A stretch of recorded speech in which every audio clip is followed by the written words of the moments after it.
silly girl. Are you good girl? She's a good girl. Kitty. Scarlet.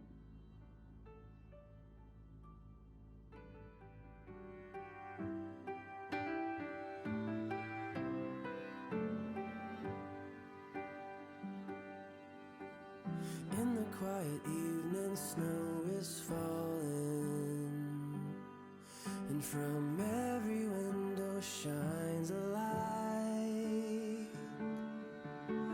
Somewhere in the distance, drums are calling. Hello. I want to share with you this book that I've been looking at, the Book of Haps. And these are glorious, glorious patterns. And this is, designs are by Kate Davies. Excuse me. And this is just a beautiful historical account of all of the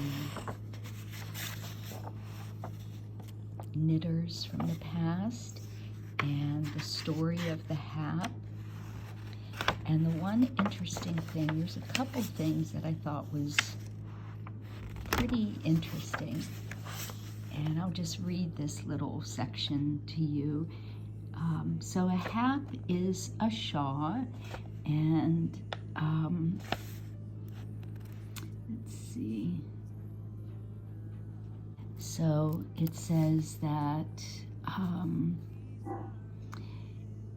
it's prior to the 1920s, a simple hand-knitted shawl and its wraps were integral to countless women's wardrobes.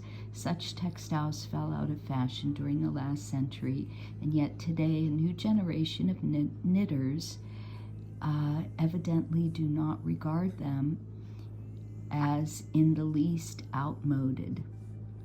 Simple shawls are frequently knitted, as frequently worn, and now form by far the most popular kind of pattern available on Ravelry. So the hand-knitted haps have been a specific and interesting association with Shetland, where, let's see, it's a beautiful shawl.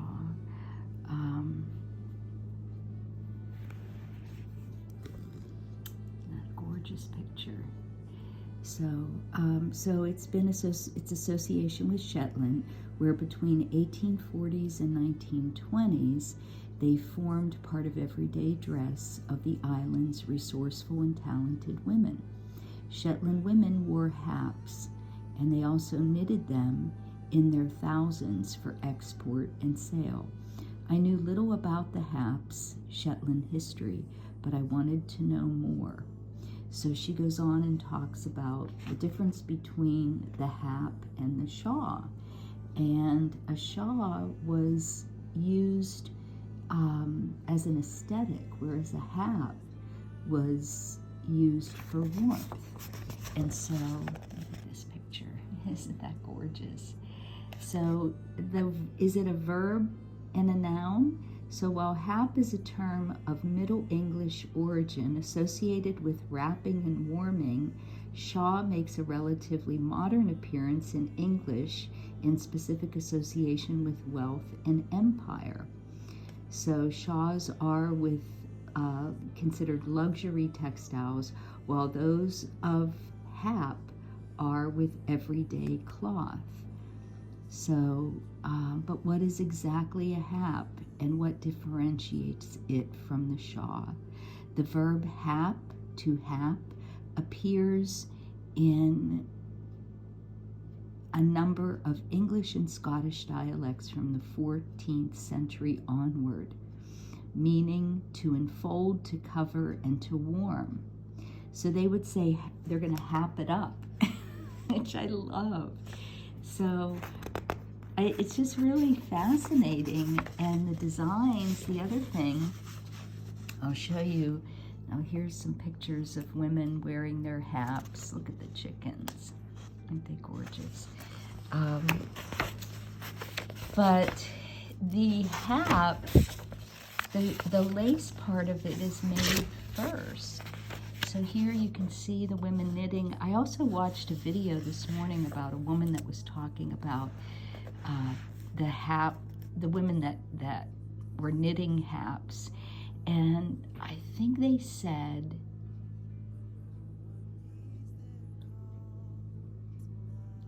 I don't know if it was like 200 stitches in a minute, but they were like prolific knitters.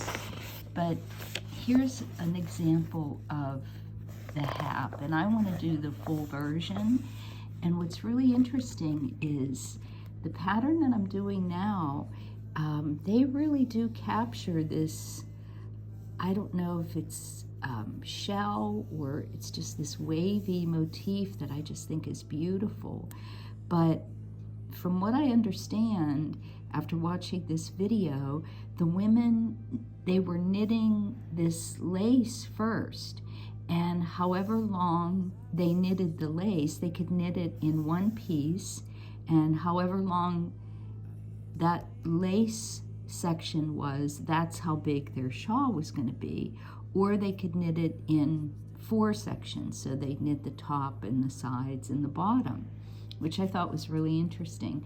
But they always knitted from the inside, or from the outside in.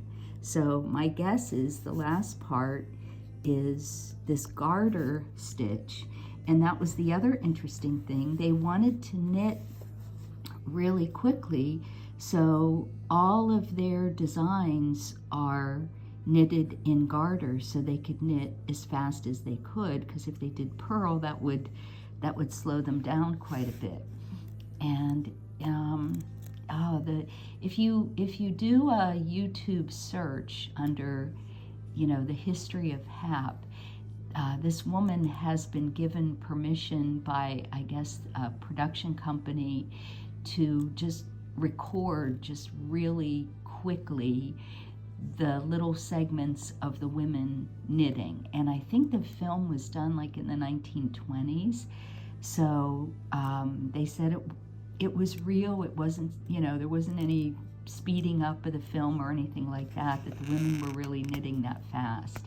And she even slowed it down, and you could see the movement of how they were forming their stitches. And it's almost like it's just one quick flick over and over and over again. It's pretty cool.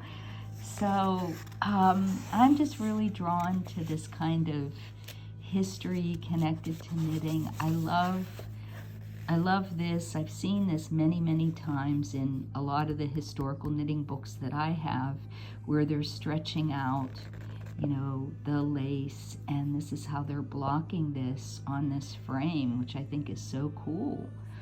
And so it has this center, and then it has, these little shells or waves, and then the last part is the lace, but they knit from here in. The other interesting thing is that the shawl that I'm doing, the Hansel, we knitted this first, excuse me, and then we knitted this border, and then we're putting the lace on. That's the last part of the shawl that I'm working on right now. So I think it's 18 points of the lace, or no, 16 points. And I'm almost at 8, so I'm almost halfway done.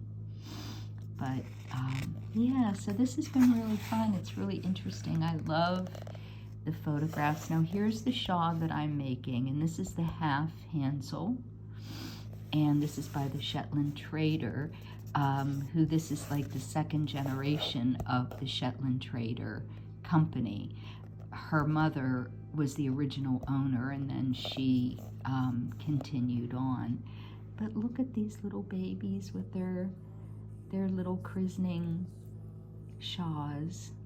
Wouldn't that be just such a beautiful gift? And then a gorgeous hand-me-down. her heirloom. And look at that.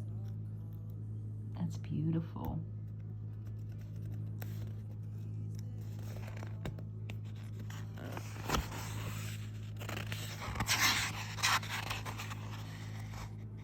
So pretty. But here's some different variations on how the women were wearing their haps. I love it. So yeah, I just wanted to share this book with you. I thought it's very interesting. I love the photography of Kate Davies. I think she's such a talented designer. I love all of her things. She has when I was watching one of the podcasts, The Woolly Thistle, she has a design that's got it's gorgeous blue yarn with little tulip flowers around the yoke, and it's just beautiful. So yeah, the Hap. If you haven't knitted one of these, you should give it a try. And I apologize for my hands. I was out in the garden trying to winterize. Our weather here hasn't been so bad. We have some, it's probably like in the 50s. So I've been trying to get some outside work done and get my raised beds kind of tightened up and cleaned out and ready for spring, and also raking up some of the leaves and getting ready so that all I have to do in the spring is throw my mulch. I actually contemplated getting some mulch. I don't know if I'm going to do that. I might get a truckload on Saturday and spread it before Christmas in certain areas just to tidy it up. But yeah, the Hap. It's a wrap.